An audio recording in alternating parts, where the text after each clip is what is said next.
¿Alguna vez abriste la Biblia en el libro de Génesis y notaste algo extraño?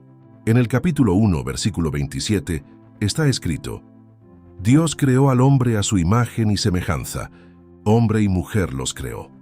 Pero en el capítulo 2, versículo 22, la historia parece comenzar de nuevo, y esta vez Dios saca una costilla de Adán y forma a la mujer. Dos creaciones, dos narrativas, dos momentos diferentes.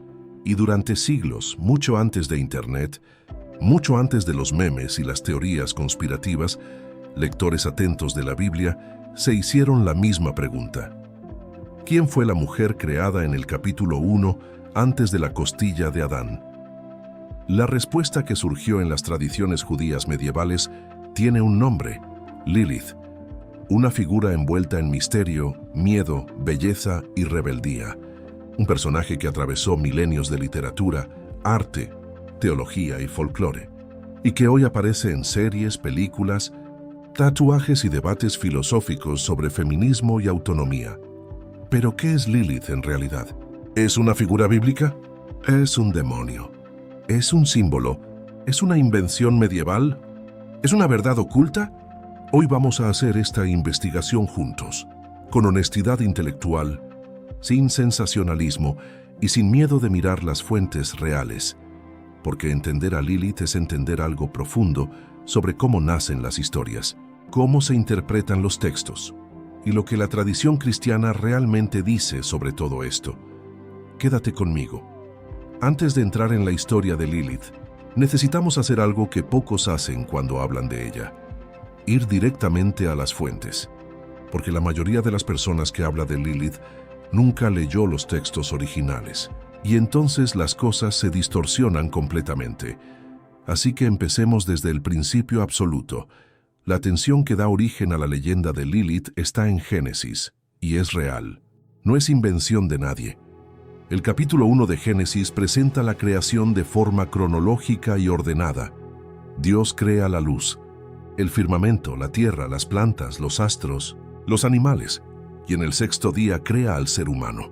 Hombre y mujer los creó, ambos al mismo tiempo, de la misma manera, con la misma dignidad. Luego comienza el capítulo 2, y la narrativa recomienza, pero con detalles completamente diferentes. Esta vez, Dios forma al hombre del barro, planta un jardín, coloca al hombre allí para que lo cultive, nota que no es bueno que el hombre esté solo, trae a los animales para que Adán los nombre. Ninguno resulta ser un compañero adecuado, y entonces Dios hace dormir al hombre, saca una costilla y forma a la mujer. Dos relatos, dos estilos literarios completamente distintos, dos vocabularios diferentes en hebreo. Los estudiosos modernos identifican en esta dualidad dos tradiciones literarias distintas que fueron compiladas en el texto de Génesis: la llamada tradición eloísta, que usa el nombre Elohim para Dios, y la tradición yavista, que usa el nombre Yah-Juh-Lewa. Estas tradiciones fueron transmitidas oralmente durante siglos y compiladas probablemente durante el período monárquico de Israel.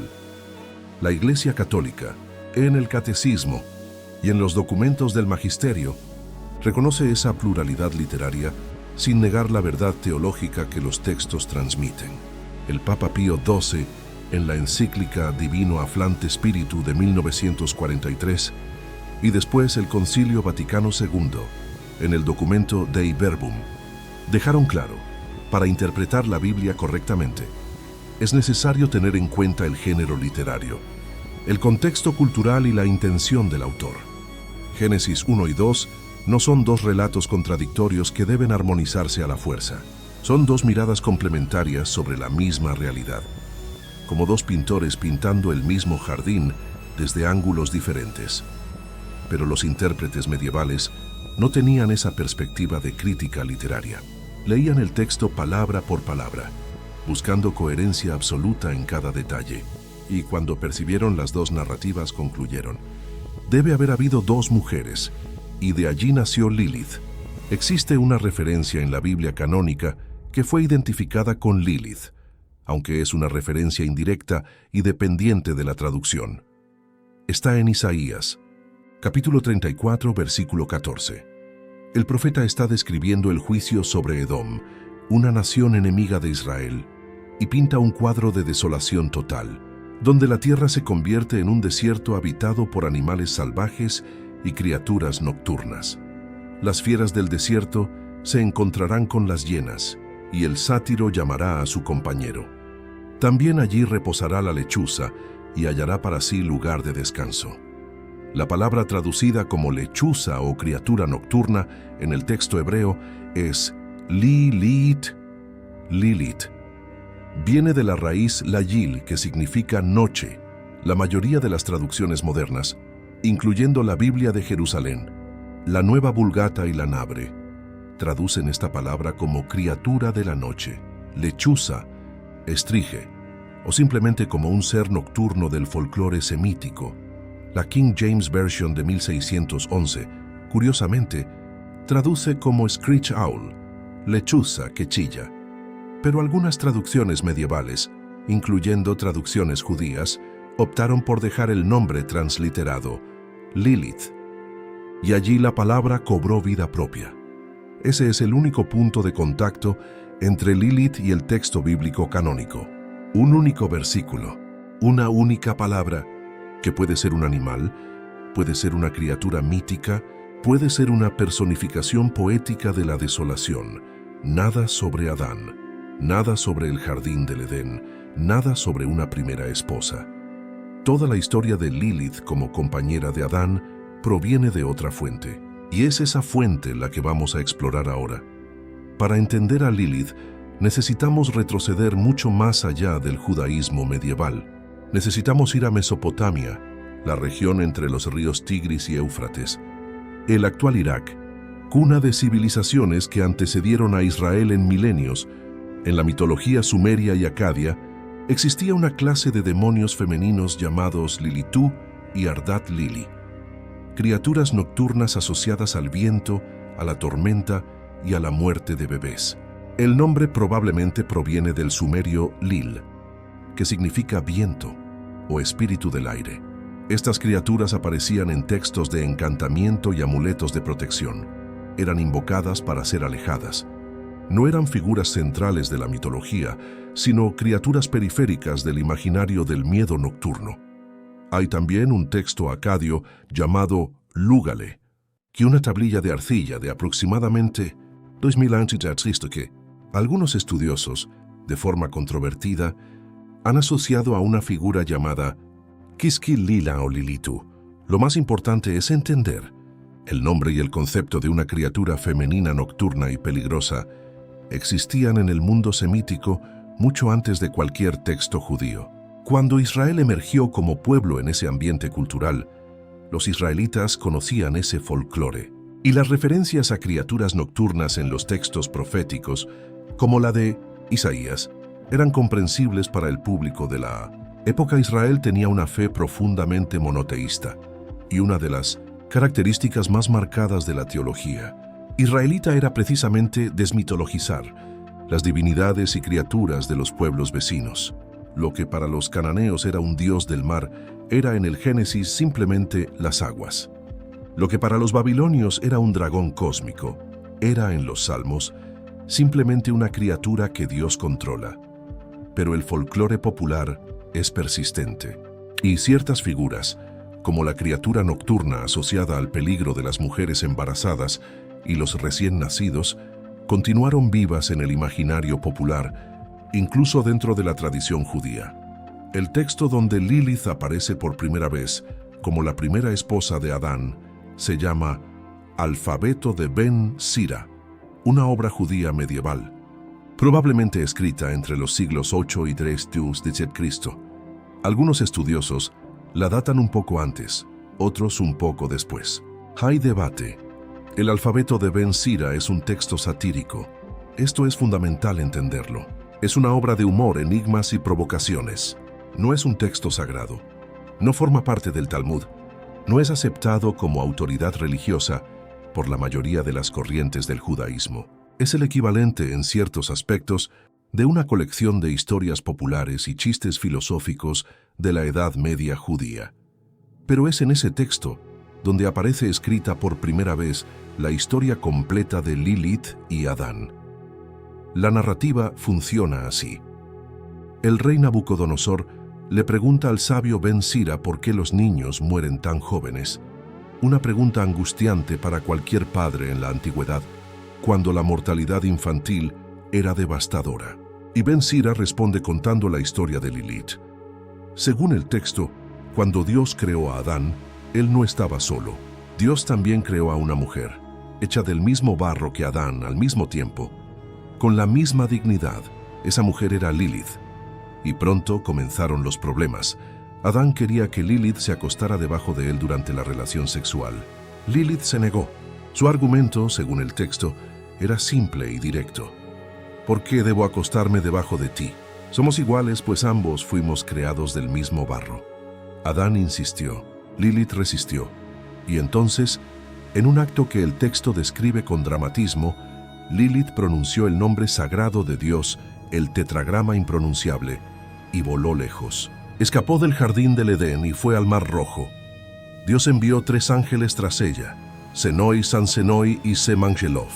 La encontraron en el Mar Rojo, rodeada de demonios, engendrando cientos de hijos por día. Los ángeles dijeron que debían traerla de vuelta, o 100 de sus hijos morirían por día. Lilith se negó a volver. Dijo que había sido creada específicamente para atacar a los niños. Las niñas hasta el 8º día, los varones hasta el 30º día. Los ángeles intentaron obligarla. Ella hizo un trato. Donde viera los nombres o las imágenes de los 3 ángeles, no atacaría al niño. Y por eso, explica el texto al rey Nabucodonosor, los niños mueren. Cuando los amuletos protectores no están presentes, Lilith actúa.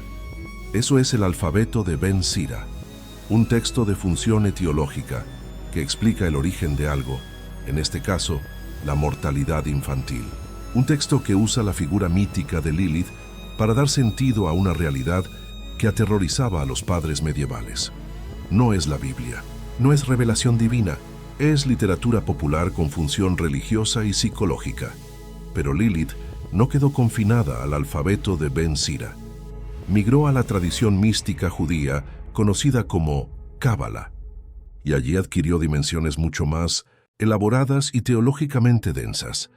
La Cábala es una tradición de interpretación mística de la Torá, que floreció especialmente en España y en el sur de Francia a partir del siglo XII, con textos como el Sefer Habajir y el monumental Zohar, escrito o compilado por Moisés de León en el siglo XIII en España. En el Zohar y en los textos cabalísticos, Lilith se convierte en una figura cósmica. Ya no es simplemente un demonio folclórico que amenaza a los bebés. Es una de las fuerzas de la Sitra Achra, el otro lado, el reino de las fuerzas impuras que se oponen a la santidad divina. En la cosmología cabalística, Lilith es frecuentemente presentada como la consorte de Samael, el ángel del mal, identificado con la serpiente del Edén. Juntos, forman una especie de inversión satánica de la pareja sagrada de Dios y la Shejinah, la presencia divina femenina. Algunas tradiciones cabalísticas presentan incluso 2 Lilith diferentes: la gran Lilith, la figura primordial, consorte de Samael, y la pequeña Lilith, consorte de otro demonio llamado Asmodeo. El Zohar describe a Lilith como una entidad de belleza seductora que aparece especialmente a medianoche, que seduce a los hombres en sueños para engendrar hijos demoníacos, que ataca a los niños y causa la muerte de los recién nacidos. Pero lo que es importante entender, desde el punto de vista teológico, es que incluso en la Cábala, que es una tradición judía, no cristiana, Lilith no es una figura con poder equiparable al de Dios. Es una fuerza subordinada, creada, cuyo poder existe dentro de los límites que Dios permite. Es, en cierto sentido, el equivalente cabalístico de un demonio, real como fuerza del mal, pero no autónoma frente al poder divino. Y aquí hay algo que raramente se menciona en las discusiones populares sobre Lilith. La Cábala también habla de la redención final de Lilith. Algunos textos sugieren que al final de los tiempos, cuando la redención sea completa, hasta las fuerzas del mal serán transformadas. Lilith perderá su poder de causar daño. Incluso en el corazón de la tradición que la creó como figura aterradora, hay una semilla de esperanza de redención. Para entender por qué Lilith era tan importante en la tradición judía medieval, necesitamos entender el contexto: la mortalidad infantil. En la Edad Media, y mucho antes de ella, la muerte de recién nacidos y niños pequeños era una realidad aplastante. Se estima que entre el 30% y el 50% de los niños no llegaban al 5º año de vida. Infecciones que hoy tratamos con un antibiótico eran letales. El parto era peligroso para madre e hijo. Cuando algo tan doloroso e inexplicable ocurría con tanta frecuencia, las personas necesitaban una narrativa, necesitaban una explicación. El amor de Dios no podía ser cuestionado. Entonces, tenía que haber una causa externa para tanta muerte. Una fuerza maligna, un enemigo con nombre y rostro. Lilith le dio nombre al miedo. Y de ese miedo nacieron prácticas concretas, los amuletos de protección contra Lilith. Pequeñísimas fichas de metal, pergaminos enrollados, inscripciones en las paredes de los cuartos de los recién nacidos, con los nombres de los 3 ángeles enviados tras Lilith, con versículos del Salmo 91, con el nombre de Adán y Eva, a veces con la frase «fuera», Lilith inscrita en arameo. Esos amuletos fueron encontrados por arqueólogos en excavaciones en el territorio de Israel, en Mesopotamia, y en comunidades judías dispersas por el mundo. Son documentos históricos reales de la ansiedad parental medieval transformada en práctica religiosa. La Iglesia Católica, a lo largo de la historia, siempre tuvo una postura crítica frente a los amuletos, incluso los de origen judío. El Catecismo de la Iglesia Católica, en el párrafo 2117, es claro al decir que recurrir a la magia o a la superstición, aunque sea con intención religiosa, es contrario al culto debido únicamente a Dios. Pero es importante entender: las personas que usaban esos amuletos no eran hechiceros, eran padres aterrorizados que intentaban proteger a sus hijos con las herramientas espirituales que tenían a su disposición. La pastoral que entiende el corazón humano sabe distinguir la superstición de la desesperación del amor. Piensa por un momento, ¿alguna vez rezaste de una manera de la que no estabas seguro si era correcta? ¿Simplemente porque tenías miedo de perder a alguien que amabas? De eso es de lo que estamos hablando. Lilith no se quedó dentro de las sinagogas y las academias cabalísticas. Migró a la cultura occidental cristiana a través de un camino sorprendente: la literatura y el arte. El primer gran vector fue la traducción de la Biblia al latín hecha por San Jerónimo en el siglo IV, la famosa Vulgata. Cuando Jerónimo llegó a Isaías 34:14, ese versículo con la palabra hebrea Lilith la tradujo como lamia. La lamia era en la mitología grecorromana una criatura femenina que devoraba niños. La asociación quedó hecha. En el siglo IX, el obispo Agobardo de Lyon mencionó a Lilith en un contexto de supersticiones que la población estaba adoptando. Esto muestra que el folclore sobre Lilith ya había cruzado de la cultura judía al imaginario popular cristiano medieval. Pero la gran entrada de Lilith en la literatura europea ocurrió a través de Johann Wolfgang von Goethe y su Fausto, publicado en 1808. En la famosa escena de la noche de Walpurgis, Mefistófeles le presenta a Lilith a Fausto como la primera mujer de Adán, que seduce a los hombres con su cabello dorado. Goethe no estaba haciendo teología, estaba usando un símbolo cultural rico para construir una obra literaria sobre la seducción y la perdición. Del Fausto de Goethe, Lilith entra en la cultura romántica europea como símbolo de la mujer fatal, de la sensualidad peligrosa, de la rebeldía contra el orden establecido. Dante Gabriel Rossetti, pintor y poeta prerrafaelita inglés del siglo XIX, pintó en 1868 un retrato llamado Lady Lilith, mostrando a una mujer de cabello largo y suelto, con un espejo y flores de amapola, símbolos de vanidad y muerte. Es una de las pinturas más icónicas del siglo XIX. George MacDonald escribió una novela llamada Lilith en 1895. una obra de fantasía alegórica donde Lilith es una figura trágica en busca de redención. En el siglo XX, Lilith aparece en C.S. Lewis, el autor de las Crónicas de Narnia, quien la menciona como antepasada de la Bruja Blanca. En Bernard Shaw, en cuentos y poesías de innumerables autores, y en el siglo XXI, Lilith está en series como Penny Dreadful, Supernatural, Chilling Adventures of Sabrina, Shadow and Bone, en videojuegos, en cómics, en letras de canciones. Se convirtió en un arquetipo cultural, una figura que carga siglos de proyecciones humanas sobre lo femenino. El poder, la rebeldía, la sexualidad y el miedo. En el siglo XX, Lilith atravesó una transformación radical de significado. El movimiento feminista de los años 1960 y 1970 miró a Lilith y vio no un demonio, sino una heroína, una mujer que rechazó la sumisión, que afirmó su igualdad, que prefirió el exilio a la opresión. Judith Plaskow, teóloga feminista judía, escribió en 1972 un texto llamado The Coming of Lilith, la llegada de Lilith, donde reimagina la historia. Lilith regresa al jardín. Encuentra a Eva. Las dos conversan por encima de la cerca que las separaba. Se hacen amigas y aliadas. Es una relectura deliberadamente subversiva con fines teológicos y políticos. En 1976 fue fundada en los Estados Unidos la revista Lilith Magazine, la primera revista feminista judía que existe hasta hoy. El nombre fue elegido precisamente por esa resignificación. Lilith como símbolo de voz femenina independiente. Grupos de espiritualidad femenina, especialmente en el movimiento neopagano y en la Wicca, adoptaron a Lilith como divinidad o símbolo sagrado del poder femenino primordial. Es importante reconocer algo aquí. La pregunta que está debajo de toda esa resignificación es legítima. La pregunta sobre la dignidad igual de hombres y mujeres, sobre el poder en las relaciones, sobre quién define los términos de la convivencia.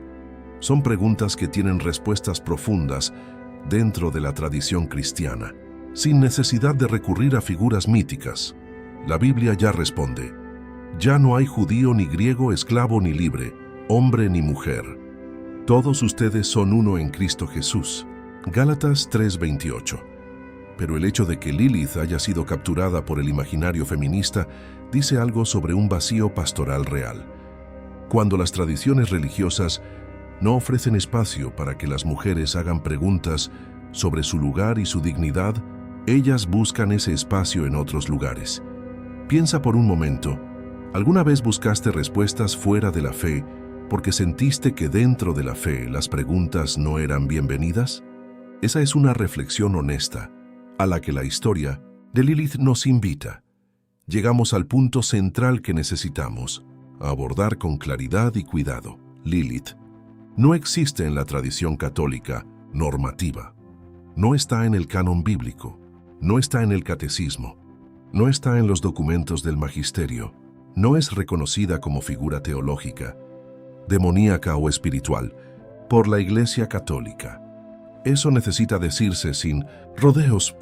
Lo que la Iglesia Católica enseña sobre la creación del ser humano está en Génesis 1 y 2, interpretados a la luz de la tradición apostólica y del magisterio. La mujer creada en Génesis es Eva, cuyo nombre hebreo Chava significa madre de todos los vivientes.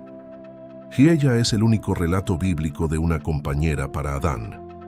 El Catecismo de la Iglesia Católica, en el párrafo 355, dice que el ser humano fue creado a imagen y semejanza de Dios. Y eso vale igualmente para el hombre y para la mujer. No hay jerarquía ontológica, no hay un ser humano de segunda categoría. La cuestión de las dos narrativas de Génesis, que dio origen a la especulación sobre Lilith, es tratada por la exégesis bíblica católica como complementariedad literaria, no como contradicción. El Génesis 1 enfatiza la dignidad igual y simultánea del hombre y la mujer. El Génesis 2 profundiza la naturaleza de la relación, de la complementariedad y de la comunión. San Juan Pablo II, en las catequesis que quedaron conocidas como Teología del Cuerpo, uno de los desarrollos más ricos de la teología cristiana sobre la sexualidad y el cuerpo humano en el siglo XX, exploró profundamente los dos textos de Génesis. Mostró que, lejos de contradecirse, las dos narrativas iluminan aspectos diferentes de la misma verdad, que el ser humano es creado para el amor, para la comunión, para el don de sí. En ningún momento Juan Pablo II, ni ningún documento católico serio, siente la necesidad de postular una primera mujer anterior a Eva. La narrativa bíblica es suficiente, coherente y profunda en sí misma. En cuanto a los seres demoníacos femeninos del folclore semítico, las Lilitu mesopotámicas, la figura del alfabeto de Ben Sira, la teología católica los coloca, si es que existen como entidades reales, en la categoría general de demonios, seres espirituales creados por Dios que eligieron el mal, y cuyo poder es real pero limitado y subordinado a la soberanía divina. El Catecismo, párrafos 391 al 394, trata la realidad de los ángeles caídos, pero no nombra figuras específicas del folclore judío. La tradición cristiana reconoce la existencia de fuerzas espirituales del mal. San Pablo habla de principados, potestades, dominaciones, pero no las identifica con personajes de leyendas medievales. Y aquí está una distinción fundamental que la fe madura necesita hacer. Reconocer que el mal espiritual existe es teología. Inventar nombres e historias para ese mal con base en leyendas folclóricas es superstición. La diferencia no es pequeña. Antes de llegar al punto de giro, quiero hacer una pregunta que considero esencial. ¿Por qué Lilith seduce tanto? ¿Por qué una figura que surgió en un texto satírico judío medieval, basado en una única palabra de un versículo de Isaías, tiene hoy millones de seguidores en las redes sociales, inspira tatuajes, nombres de bandas, series de streaming y movimientos espirituales? La respuesta está en la psicología del mito. Carl Jung, el psicólogo suizo del siglo XX, desarrolló el concepto de arquetipos, patrones universales del inconsciente humano que aparecen en mitos, sueños, cuentos y religiones de todas las culturas. Uno de esos arquetipos es lo que Jung llamó ánima, la dimensión femenina del inconsciente masculino, y su sombra, la figura seductora y destructiva. Lilith funciona como un arquetipo sombra.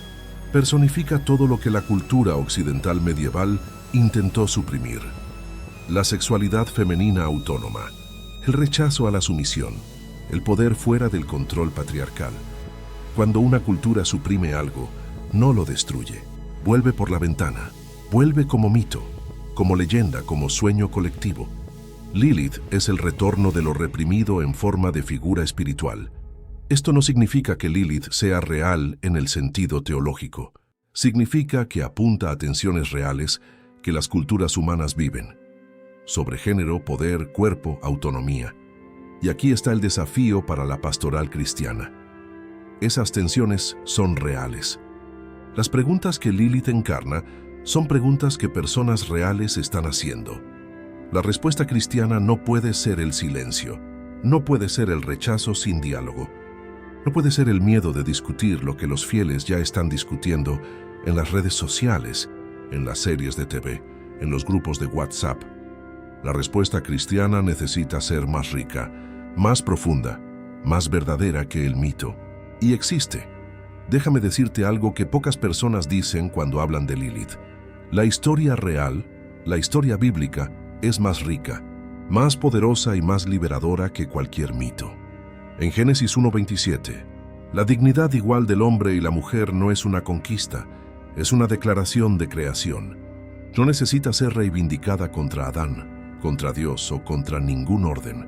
Es afirmada por el propio Creador.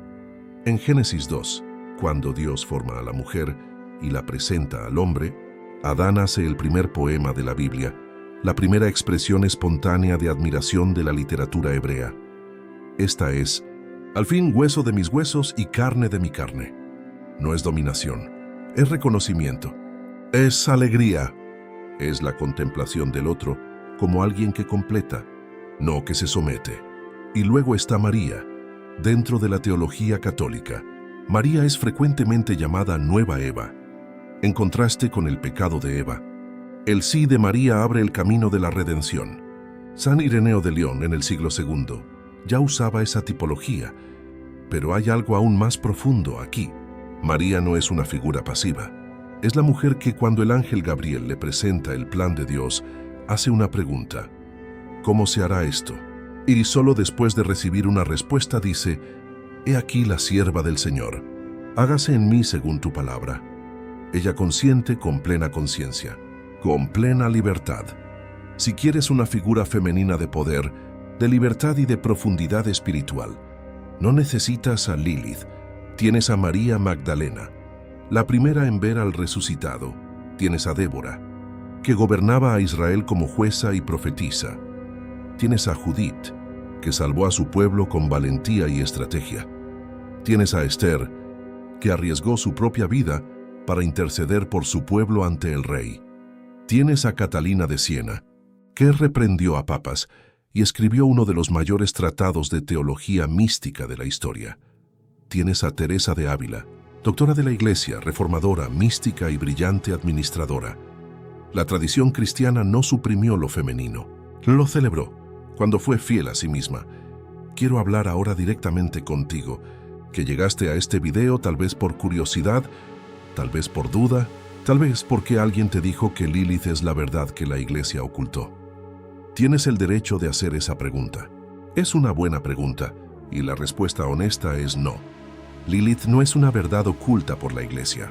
Es una figura del folclore judío medieval que cobró vida propia a través de siglos de literatura, arte y reinterpretación cultural. Es fascinante como objeto de estudio histórico y psicológico, pero no es teología, no es revelación, no es la Biblia.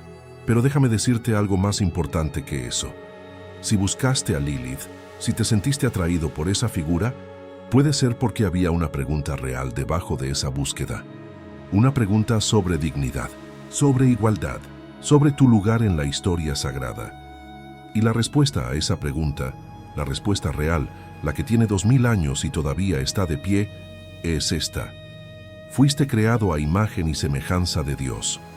No metafóricamente, no parcialmente, no condicionalmente. Imago Dei, imagen de Dios. Eso es lo que eres, es lo que siempre fuiste, es lo que ninguna leyenda, ningún mito, ningún sistema de opresión puede borrar. Si eres mujer y sentiste que la religión te disminuyó, esa disminución no vino de Dios. Vino de interpretaciones humanas fallidas, de culturas que distorsionaron la enseñanza original. La enseñanza original es: hombre y mujer los creó, simultáneamente, con la misma dignidad, para la misma gloria. Si eres hombre y sentiste que la masculinidad cristiana es debilidad, también es una distorsión.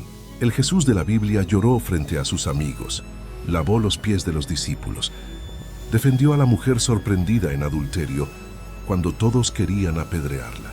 Apareció resucitado primero a una mujer. Eso no es debilidad. Es el modelo más revolucionario de masculinidad que la historia haya producido jamás. La verdad que estás buscando sobre identidad, sobre dignidad, sobre tu lugar en el cosmos, no está en Lilith, está en quien te creó, y ese creador no se arrepintió de haberte hecho. Vamos a cerrar juntos. Si puedes, pon las manos abiertas sobre el regazo, como alguien que está listo para recibir. Señor, gracias por crearme con dignidad. Gracias por no haber hecho seres humanos de segunda categoría. Gracias por llamarme imagen y semejanza tuya, donde busqué respuestas en lugares equivocados. Ten paciencia conmigo, donde me dejé confundir por historias que no eran tuyas. Redirígeme donde dudé de mi dignidad. Recuérdame quién me creó. Que descanse en la verdad de que fui hecho para el amor, para la comunión, para la gloria. Y que ninguna leyenda, ningún mito, ninguna mentira antigua o nueva me haga olvidar quién soy en ti. Amén. En los comentarios de abajo, tengo una pregunta para ti. ¿Alguna vez buscaste respuestas espirituales fuera de la fe? ¿Y qué descubriste en esa búsqueda? Cuéntame, leo todo. Y si este video te ayudó a entender mejor la diferencia entre mito y fe, compártelo con alguien que esté haciendo esa misma pregunta, porque la confusión sobre Lilith es mucho mayor de lo que parece. y la claridad puede cambiar la forma en que alguien se entiende a sí mismo. En el próximo video, vamos a seguir explorando figuras e historias que están en los bordes de la Biblia y que necesitan ser entendidas con profundidad. Hablaremos sobre los Nefilim, los gigantes de Génesis 6, y lo que los textos realmente dicen sobre ellos. Que Dios te bendiga. Que hasta pronto. Señor, tú me creaste a tu imagen y semejanza, y eso no es una idea pequeña, es la verdad más radical de la historia. Que viva como alguien que realmente cree en eso. Amén.